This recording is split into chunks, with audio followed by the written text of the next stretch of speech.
Boa tarde a todos os amigos. Desejamos muita paz, muitas alegrias neste momento festivo pelo qual a casa passa e que Deus, em sua infinita bondade, amor e justiça, derrame suas bênçãos sobre todos, sobre cada um. E que Jesus, nos envolva hoje e sempre. Queridos amigos, hoje, para iniciarmos a nossa reflexão, nós vamos conversar, Em alguns momentos eu vou fazer esta leitura do capítulo 5 da obra Primícias do Reino, psicografado por Divaldo Pereira Franco e Amélia Rodrigues, o Mancebo Rico. E ela inicia assim, O momento era de profunda significação. Sabia por estranha intuição que um dia defrontaria a realidade e a encontrava agora. O apelo pairava, vibrando em derredor. Vende tudo quanto tens e reparte pelos pobres, e terás um tesouro no céu. Vem e segue-me. Aquela voz penetrava como um punhal afiado e impregnava qual perfume a sua alma. Havia um magnetismo inconfundível naqueles olhos serenos e profundos, como duas estrelas engastadas na face pálida do amanhecer. O jovem tinha sede de paz, mas hesitava. Sua vivenda era luxuosa, seus pertences valiosos e vazio o seu coração. Ele confrangia-se, angustiava-se, ignorando as nascentes da melancolia renitente que lhe dissipava os sonhos e esperança sob o guante de inenarrável amargura. Agora, pela primeira vez, sentia-se arrebatado. A meiguice e a ordem daquela voz enunciada por aquele homem ecoavam como cascatas em desalinho nos abismos do espírito. Interiormente gritava: "Irei contigo, Senhor." Mas hesitava-se, e a hora não comportava decisões dúbias. De onde o conhecia? Indagava com medo, procurando recordar-se com indivisível esforço mental. Tudo naquela hora era importante. Mais do que isso, era vital. Ao vê-lo de longe, era como se reencontrasse um amigo celeste. Quando seus olhos descansavam nos olhos dele, sentiu-se desnudado, o coração em descontrole sob violenta pulsação. Emoções inusitadas vibravam no seu ser, como jamais acontecera anteriormente. Desejou arrojar-se ao solo esmagado por indômita constrição no peito. Percebeu que o estranho sorriu como se o esperasse, como se o amasse. Ele poderia afirmar isso. Ele lutava por quebrar aquele torpor que o estava imobilizando. Permite primeiro competir em Cesareia, logo mais, disputando por Israel os triunfos dos jogos? Não posso esperar. O reino dos céus começa hoje e agora para o teu espírito. Não há tempo a perder. Aguardei muito essa ocasião e ela está chegando, se avizinha com a chegada do período das competições, eu me exercitei, contratei escravos para me treinarem e aos partos eu comprei por uma fortuna 2 parelhas de fogosos cavalos. Os jogos estão próximos. Renuncia e segue-me. Quem era ele que assim lhe falava? Que poder exercia sobre a sua vontade? Por qual sortilégio este homem doce o dominava? Gostaria de fugir ou deixar-se arrastar? Estava perturbado. Ignorada a sofreguidão, o aniquilava. A horizontalidade das aflições humanas contemplava a verticalidade da sublimação divina. O cotidiano deparava com o infinito e o vale fitava o abismo das alturas. O homem e o filho do homem se defrontavam.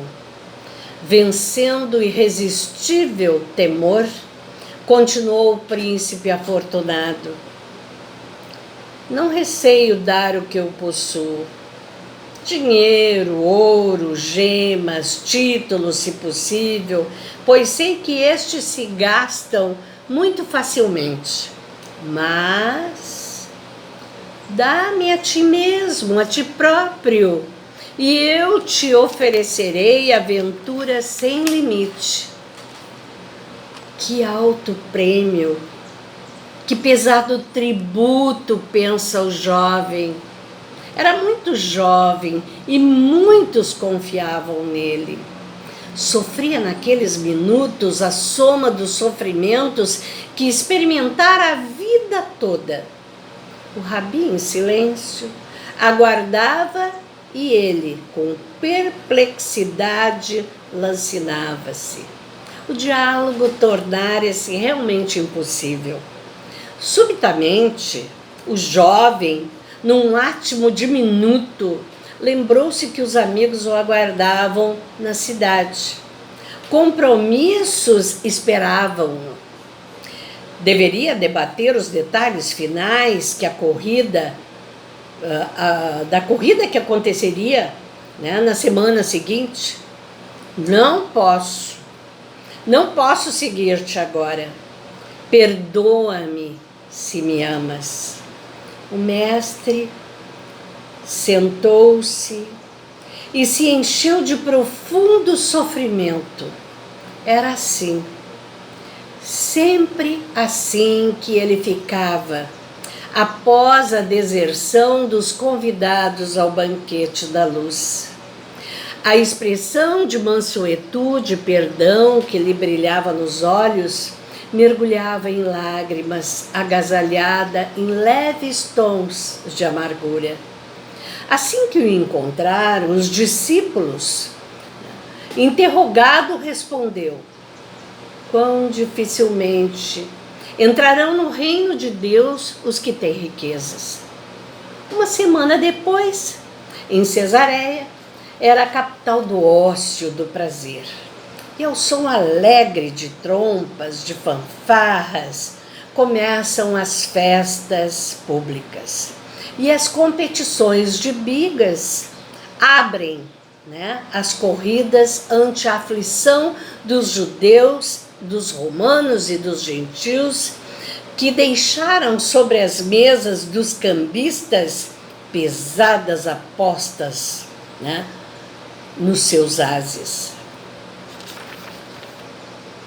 As quadrilhas estão na linha de partida.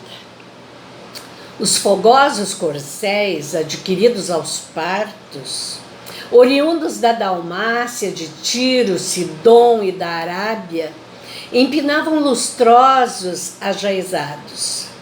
Ao sinal disparam sob estrondosa ovação. Chicotes vibram no ar. Mãos firmes nas rédeas. Os guias e condutores dão velocidade aos carros frágeis. A celeridade prende a respiração em todos os peitos. Numa manobra menos feliz, um carro vira e um corpo tomba na arena, despedaçado pelas patas velozes em disparada. O moço rico sente as entranhas abertas, o suor e o sangue em pasta de lama, a respiração estertorada. Enquanto escravos precípites arrastam-no para fora da pista, ele foge mentalmente daquela cena brutal que o esmaga, e entre as névoas que lhe sombriam os olhos, parece vê-lo, silenciando os gritos na concha acústica que tem a impressão de escutá-lo. Renuncia a ti mesmo, vem e segue-me. Amigo, 2 braços o envolvem, veludosos e transparentes. Apesar da face deformada e lavada pelas lágrimas, o suor e o sangue, ele dá a impressão de sorrir. Donde o conhecia?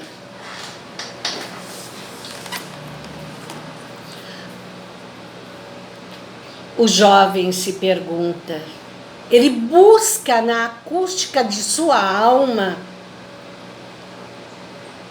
a imagem do sublime Rabi. Ele procura recordar-se, fazendo um esforço mental, porque aquela hora era uma hora importante, era uma hora vital. E ele sentia como se estivesse reencontrando realmente um amigo, um amigo das esferas superiores. E quando seus olhos olham em seus olhos, ele sente que o seu coração dispara, né? E que emoções diferentes, grandiosas, vibram em seu ser. Aquele estranho lhe sorri, como se o esperasse, como se já o amasse. Ele poderia afirmar isso. Ele lutava para quebrar aquele torpor que o estava imobilizando. Mas a pergunta do jovem: permite primeiro que eu possa competir em Cesareia?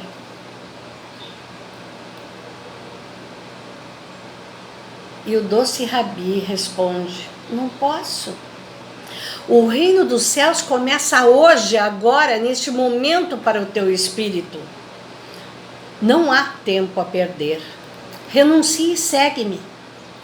O capítulo 18 do Evangelho segundo o Espiritismo, muitos chamados e poucos escolhidos no item 2, Kardec nos chama a atenção para os convidados que se escusam, pretextando terem de ir cuidar de seus campos, de seus negócios, e simbolizam as pessoas mundanas e que continuam e perseveram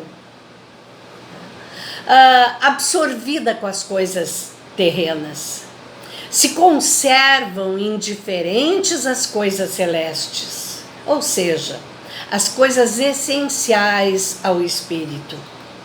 Quando o mestre ensinou que não se pode servir simultaneamente a Deus e a Mamon, não desejava ele que as criaturas estivessem, né, em 2 campos opostos, nos quais os ricos e os pobres, os bons e os maus, né, os justos e os injustos, da Terra se guerreassem constantemente.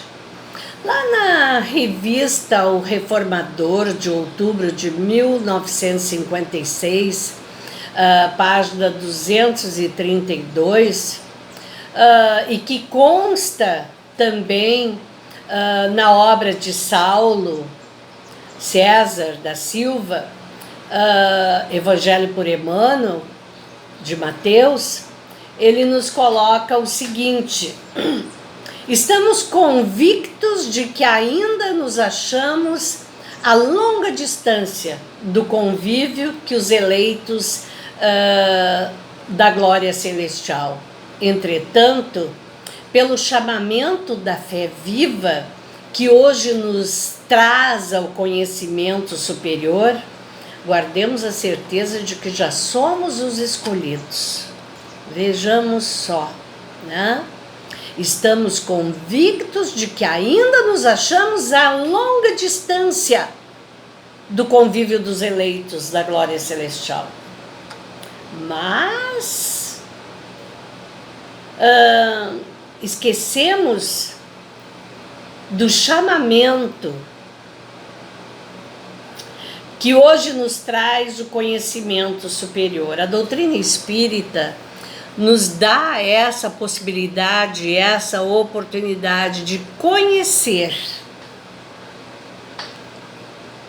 de termos o nosso intelecto realmente recheado de conhecimentos da espiritualidade que nos foi trazida em 1857 pelos benfeitores espirituais. Mas nós ainda resistimos ao convite e esquecemos que estamos nessa tarefa e de que já somos os escolhidos para a regeneração de nós mesmos, para o cultivo, né, diário e intensivo no bem, para o esquecimento de todas as faltas do próximo, para o perdão incondicional em todas as circunstâncias da vida, para a atividade infatigável na confraternização verdadeira. Nós nos esquecemos que somos irmãos. E com o conhecimento que adquirimos, nós podemos auxiliar os que erram, orientando, consolando, esclarecendo, para ensinar aos que sabem menos do que nós, que ignoram essas verdades e que nos fizeram melhores diante da vida e de nós mesmos. Para suportar os sacrifícios, né, no amparo aos que sofrem, sem aquela graça da fé renovadora e que já robustece os nossos espíritos pelo conhecimento, pela vivência, né, pelo amor. Mas também para servir, além das nossas obrigações, sem direito à recompensa, sem pensar, né, no que eu vou receber em troca do que eu fizer, em troca disso.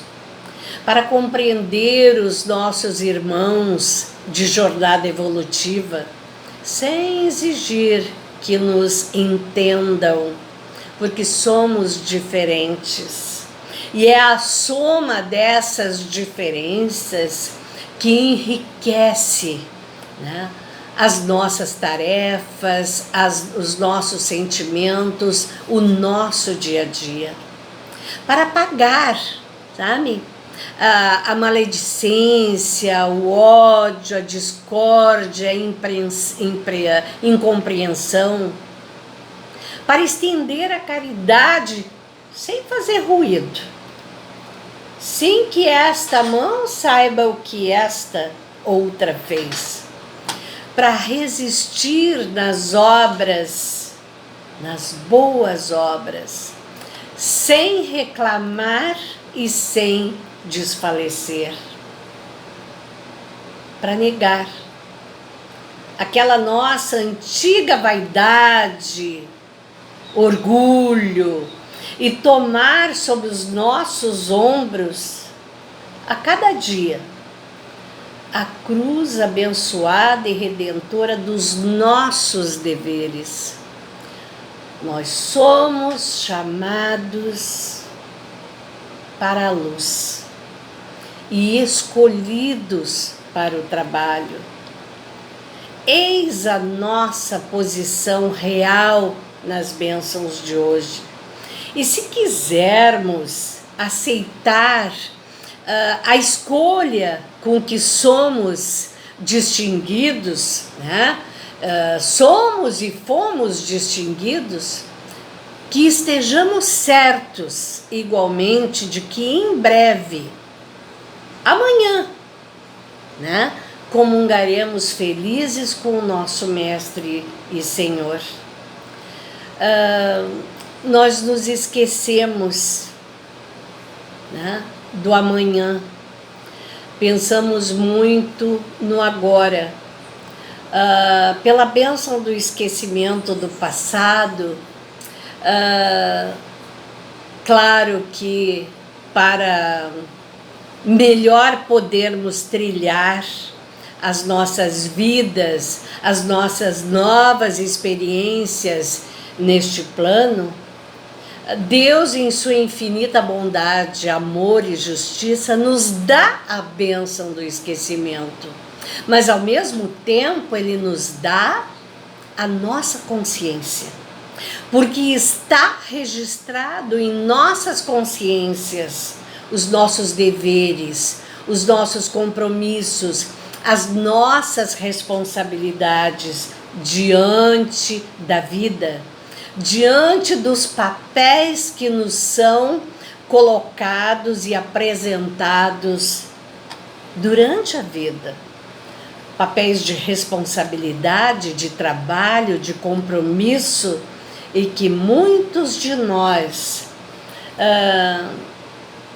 pelos apelos materiais que a sociedade, a vida nos mostra e nos apresenta, esquecemos, né, do que é essencial aos nossos olhos, aos nossos sentimentos, ao nosso espírito. No item 5 de Evangelho segundo o Espiritismo,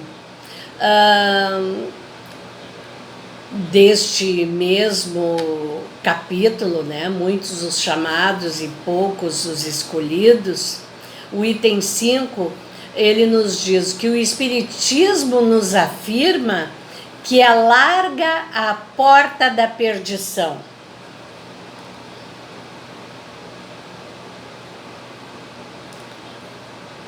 É o mais fácil e o maior número de nós enveredar pelo caminho das más paixões, né? Então, este chamamento, né, de Jesus para nós, quando nos fala sobre a porta estreita, ele diz que é mais fácil e que é o caminho mais fácil.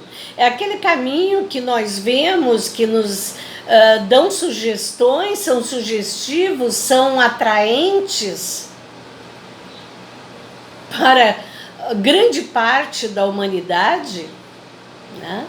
Então é mais fácil o maior número de nós enveredar pelo caminho das más paixões, né? Pelo bom, né? Vamos dizer, por aquele que nos provoque transformação, mudança, que nos puxe né, para o verdadeiro caminho. É estreita a porta da salvação, porque exige de nós grandes esforços individuais para transpor e vencer as nossas más tendências. Coisa que poucos se resignam a fazer. Por isso muitos são os chamados e poucos os escolhidos. E é uma tarefa hercúlea de cada um de nós trazermos todo o conhecimento que nos é dado pela doutrina espírita, pelos nossos companheiros que nos oferecem, né, as orientações, né, diante da tarefa, no conhecimento espírita, enfim. Chega um momento que é necessário nós decidirmos, nós levarmos realmente para as nossas vidas as melhores escolhas, para termos as melhores colheitas no futuro. E essas colheitas não necessariamente serão numa próxima encarnação, não serão necessariamente, né, só no plano espiritual, né? As nossas escolhas, podem ser resultado já nessa vida. Nós podemos ter resultados nessa vida. Então, amigos, irmãos e companheiros de ideal espírita, vamos refletir neste momento em que a casa completa aniversário e tantos irmãos nossos, né, lá no início, reunindo-se, planejando, trabalhando em condições ainda inóspitas, mas nos deixaram um legado, trouxeram, fortaleceram este trabalho de tal forma que chegou até os dias de hoje. E o nosso compromisso atual é levar adiante para os próximos, né, terem realmente esta base sólida que a doutrina espírita nos oferece, que a casa nos oferece, que os dirigentes, trabalhadores empenhados em conhecer e vivenciar o Evangelho de Jesus, isto é, estudar Kardec e viver Jesus, este é o nosso legado para o futuro, para os futuros trabalhadores, para o futuro da casa, para o futuro do movimento espírita. Né? O nosso muito obrigada a cada um, e que as bênçãos do alto recaiam sobre nós todos, para que nos lembremos sempre de que Jesus é e sempre será o nosso modelo e guia.